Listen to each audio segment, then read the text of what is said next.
friend told me 10 down South Street drinking gin. Now across the western ocean we must squander. Oh fuck. 1291, the King of Scotland, Alexander III, one day while riding drunk, fell off a cliff, dying with no male heir, leaving 13 claims to the Scottish throne, putting Scotland in a crisis. However, this crisis will leave a power gap for potentially the greatest King of Scotland to ascend to the throne, King Robert the Bruce. Robert the Bruce, the King of Scots, would have one of the most famous comeback stories in history. For a bit of context, in 1291, there were two main claimants to the Scottish throne. One was Robert the Bruce's grandfather, also named Robert the Bruce, and another was named John Balliol, and not knowing who to choose, and wishing to avoid a civil war, the Scottish decided to ask Alexander's brother-in-law to choose the next king. Who was Alexander's brother-in-law? The King of England, Edward I. He was by far one of the most cunning and capable English kings, and he accepted on the condition Scotland recognises England as its overlord. They reluctantly agreed, and Edward named John Balliol as the King of Scotland. Basically, made John Balliol his bitch, and publicly submit to him. The Scots did not like this. In 1297, they took up the arms in a rebellion. In this rebellion, Robert would first side with Edward, and then side with the rebels, and then side with Edward again. In 1304, the father of Robert the Bruce would pass away. And in 1305, after the execution of Mel Gibson, the Scots surrendered to the English after 8 long years of war. Well, it didn't take long, but the unrest had started up once again, and Robert decided he needed to meet with his rival claimant to the Scottish throne, John Balliol's nephew, John Comyn, to discuss how they can retake Scotland from Edward. The two would meet in Greyfriars Church. Oh, what's good, mate? Edward has been quite a tyrant, and he's even enforced a law where we can't sodomize our sheep, It's getting quite dire, so we need to do something about it, and I can't fucking wing a wire, mate, and I'm going back to King Edward to tell him my victories, and oh, fuck, I've been outsmarted. What in the blazes do I do now? Eureka! That's it!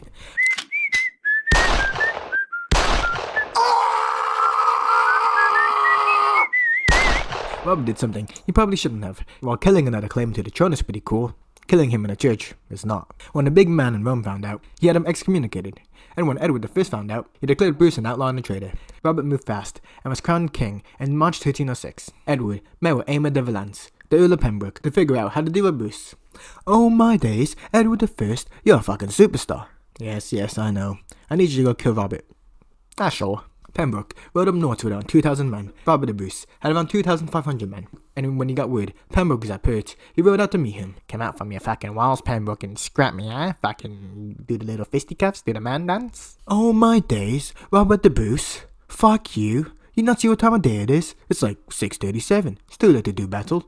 Tell you what, after our men had their brekkies and whatnot, we'll do battle, Oh yeah, Christopher?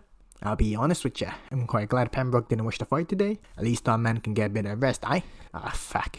Pembroke would ambush Bruce's camp in the evening, just being a fucko. Bruce tried his best to mount a cannon attack, but was at one point knocked off from his horse and almost killed before being saved by Sir Christopher. But the initial chaos of the ambush sealed the fate of Bruce's men in the battle, and Robert was forced to flee, and many of his followers were rounded up, and on order by Edward, anyone supporting Bruce was to be executed without trial.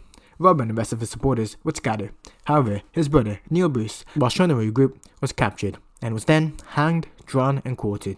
Edward's forces also captured Robert's wife and daughter, and if it couldn't get any worse for old Robert, while he and around 500 men were moving west to regroup, John, the Lord of Argyll, fucking ambushed Bruce and slaughtered many of his men, forcing old Robbie to retreat once more. He most likely takes refuge in the Hebrides Islands, and in this exile is where one of the most famous medieval anecdotes will come from, the spider and the web.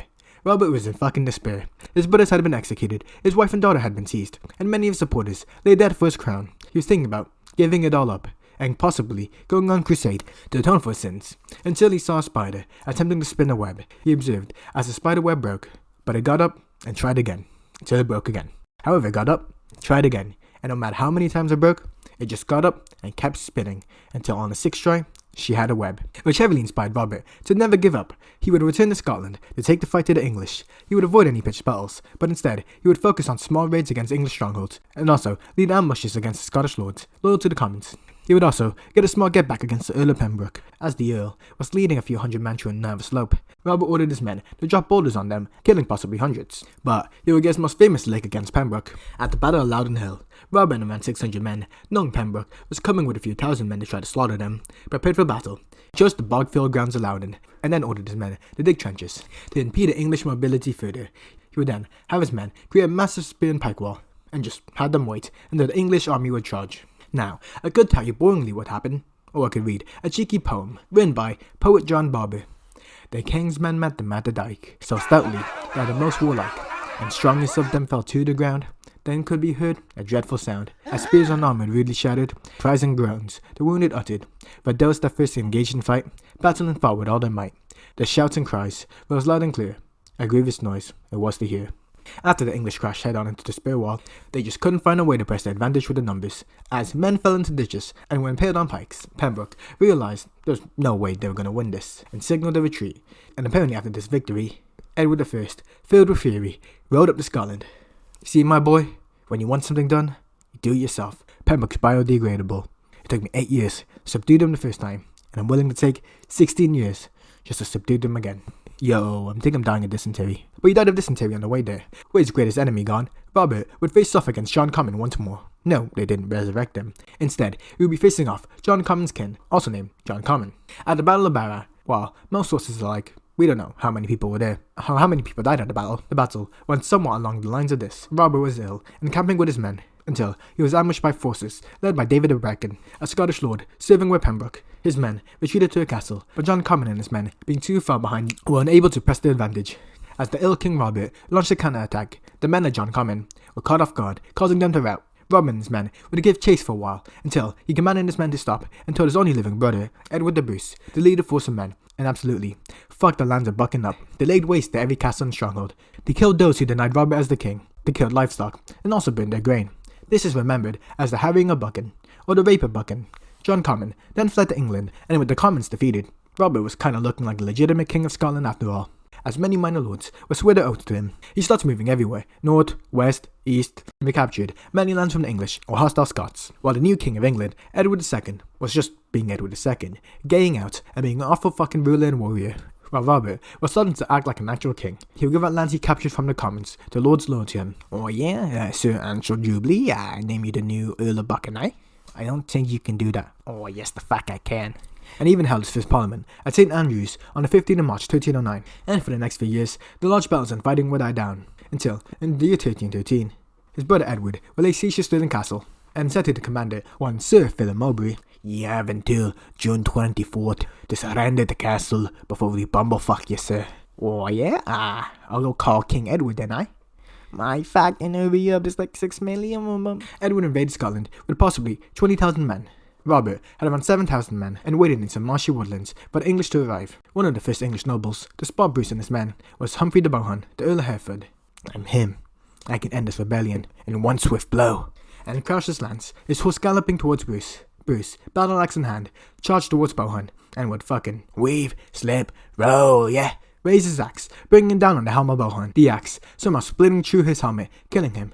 This event will set the tone for the Battle of Bannockburn, as obviously this heavily boosted the morale of the Scottish. Battle will take place on the next day. Edward and his men would charge into the narrow marshy lands, basically unable to maneuver, as the Scottish and the famous pike wall, or Schiltron, advanced and started pike fucking the English and their horses. The English infantry started to conglomerate with the cavalry, and the archers were unable to pick any good shots, and eventually, after brutal hours of fighting, the English right flank began to waver, which led to the rest of the army panicking, causing them to rout and flee. Edward, seeing his men, was like, "They're in our will now, folks. You do not want to be cavalry charged by the English. Don't get out of there." But soon, he was eventually dragged off to safety by his nobles. The Scottish lost around 400 men, while the English lost around 4,000 men. Not too shabby. And after this battle, the war would slow down a bit, but not fully end, with your typical raid and skirmishes following. But in 1320, the Scottish nobles would draft the Declaration of Arbroath. This document sent to the Pope basically contained the declaration for independence as a sovereign kingdom. The Pope replied enthusiastically with, "What's the question, kid? Scotland?" Yeah, never heard of the kid. But in 1328, the English and Scottish would sign a treaty of Edinburgh-Northampton, where Isabella of France and Roger Mortimer, on behalf of England, will recognize Scotland as a sovereign kingdom. Now you may be like, who are these people? And where's Edward II? Well, he's dead, after possibly being sodomized. But that's a story for another time. Robert the Bruce, the greatest king of Scotland, the real Braveheart, and one of the most skilled warriors in medieval history, first fought on both sides of a brutal civil war, then was unable to do anything when his brother was executed and family was held captive, to then, after facing brutal ambushes and defeats, and being forced to exile, he never gave up. He was a true cockroach maxer. He was like the spider and its web. He honed in strategy, acted more brutal, and did what he needed to do, to one day sit on the throne as the King of Scots and see his country free. You milled the fucking grain, yeah? And if there's one thing you can say about Robert the Bruce, besides the fact that he's a cockroach, the dude's a marauder. Okay, I'm gonna go kill myself.